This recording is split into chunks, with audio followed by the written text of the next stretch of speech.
Hello and welcome to my YouTube channel Conversation Corner. My name's Kunal. I love taking ideas apart and finding interesting things that we can normally miss in the course of our day. So, the interesting thing we'll talk about today is why a huge amount of people are not satisfied with the jobs they have. I won't cite statistics because if you're watching this or if you clicked on this video, chances are you really don't like what you do. So, hear me out. In understanding why we don't like what we do, we'll first talk about where this feeling comes from and how is it that some people can tap dance to work or can be really joyful and passionate about what they do and it doesn't feel like work. First of all, let's talk about the source of inspiration or motivation from where our actions come, right? In order to do work, we need to undertake certain actions. And given that we are rational creatures, or we claim to be rational creatures, nothing we do is done without a reason. When people who say they're miserable at work continue doing the same thing, let's get an idea behind what their thought process is and what inspires their action. Anyone who's really unhappy at work has quite likely chosen a profession simply based on what it pays.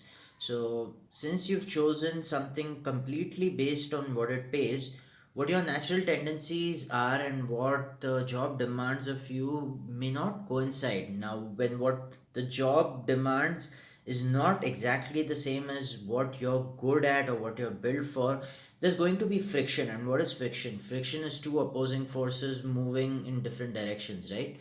So, on one side, we have the requirements of the job requiring you to possess certain skill sets, and here we have you with your predispositions or with your temperaments, which push yourself towards a different direction. And now there is tension. So, imagine a string were there between um these two hands. Imagine there was a string that was always being pulled. There's always going to be tension when the string is pulled, and you're that string who's being stretched in two different directions by what you're naturally good at and by what your job requires you to do.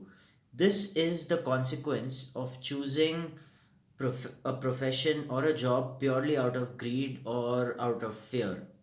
One of the two is the dominating forces in either of these choices, right? It's either greed or it's fear. So what happens is when you're driven by greed or fear, or let's say there's a third party called desire. Now greed, fear and desire are indications that who you are is not enough.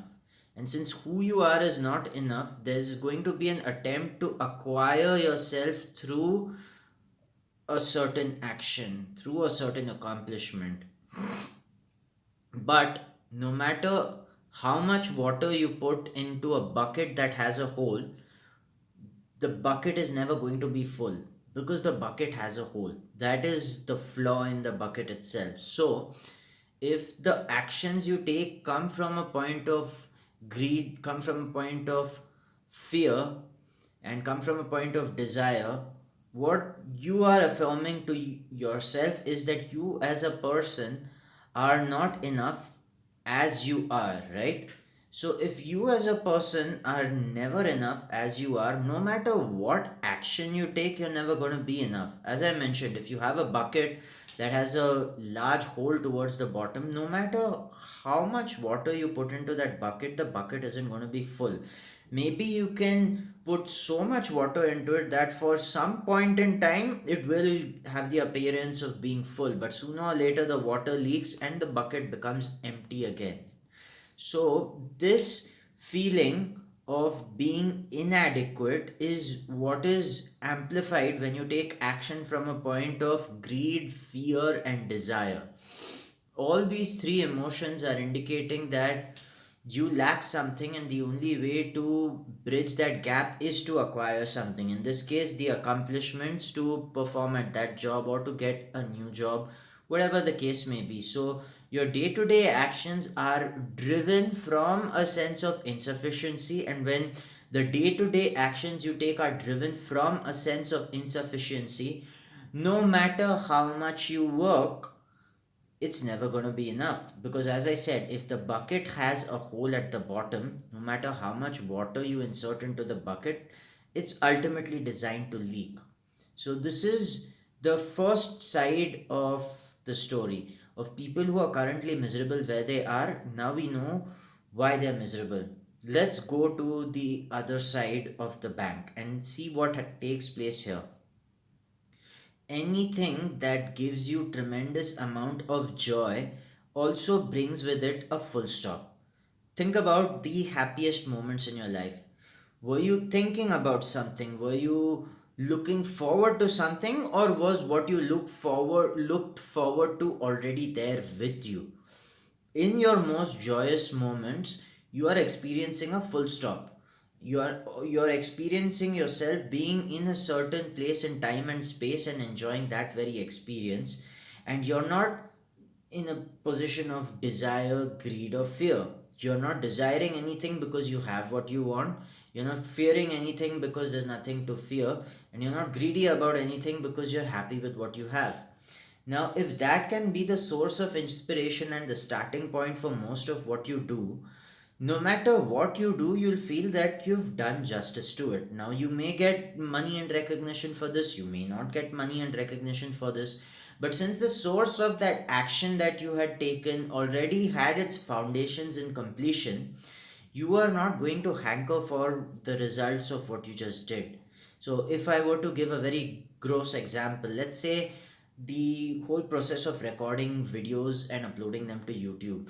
If that activity in and of itself is joyous, you will never be bothered by the subscriber count, you will never be bothered by the views, nor will you be bothered by the comments, because the very basis for taking action and uploading those videos was something inside of you said that this is what you were meant to do, and every time you do it, you do not create any after effects. Since you do not create any after effects and since there's nothing you're looking forward to, everything you do is a payment then and there in and of itself. So you are not being rewarded for your good works, you're being rewarded by your good works. Just as soon as you execute, you get the reward of what you want immediately. This is a concept that is very hard to understand at a psychological level and at a biological level, because at a biological level our brain craves more experiences, and the way we push ourselves towards action is to access a certain experience we didn't access before. And the moment we access that experience, let's say we used to take pocket money from our parents, but now we earn enough to make a living on our own. So now we have access to go to restaurants and to pay our own bills. So this creates a certain level of pleasure, right? Given that you've now tasted this, you know there are higher levels of pleasure. There are better restaurants to go to, there are other countries to visit. So the moment these desires are born in you, all your action is being motivated by these desires. And this is the reason why no matter what desire is even fulfilled, you still remain hollow, because the point of origin of that action was in hollowness or emptiness or a sense of being incomplete, which is why no matter what desire you pursue and you bring to fruition successfully in your life doesn't bring you peace, because the fundamental place from where you start is mistaken. Now when you take action on something coming from a place of joy, what you do is not as material as who you are. So you can do anything. You can be planting trees, you can be sweeping the street, or you can be singing a song, or you can be writing a novel or a poem. Whatever you're going to do is not going to leave you hankering for an after effect, right? You're not craving that experience, but you're bringing joy to yourself from the action that you're doing in and of itself. So you're taking something and you're returning it at the same time, or you're doing something and as you're doing it you're getting your reward then and there. It's not in the future. So a good takeaway from the video for today would be, whenever you're doing the right action, you're being rewarded in the present moment, you're not being rewarded in the future. But whenever you're doing something unconsciously, the reward is always in the future, and the future, as they say, never comes. This explains why, no matter what position people hold, they're quite miserable. This can be if you're at the bottom of the hierarchy, this could be if you're at the top of the hierarchy. Every place is going to make you miserable because the source of your action comes from a sense of being incomplete. On the other side, when the source of action stems from being complete as a person, you bring a certain level of joy and a dimensionally different attitude to what you do. This, sooner or later, can be observed by people, and this is what draws them to you. Initially, this may not take place because what you are expressing as who you are initially does not resonate with a lot of people. What resonates with a lot of people is a certain template of how they think things should be, how they think the world should be, how they think people should be. When you really express yourself and who you are, you do not find an immediate audience because you've not even found yourself. Sooner or later, your voice starts getting discovered. You start discovering your voice. See, the true self of who we are is not something we achieve or accomplish, it's something we're all born with. The reason we don't have access to it is we've had layers of conditioning from parents, teachers, and society, which is why finding out who you are is not an accomplishment, it's you dropping different layers of who you're not. This takes time because we are trapped by culture and we're trapped by biology. Our biology hankers for experience, and our biology wants to let us know we're good only when we have shelter and when we have something to look forward to that we don't have as yet, when we hanker for something. But if we use our intellect and a little bit of wisdom we get from spiritual literature, we realize that who we are does not change throughout our lives.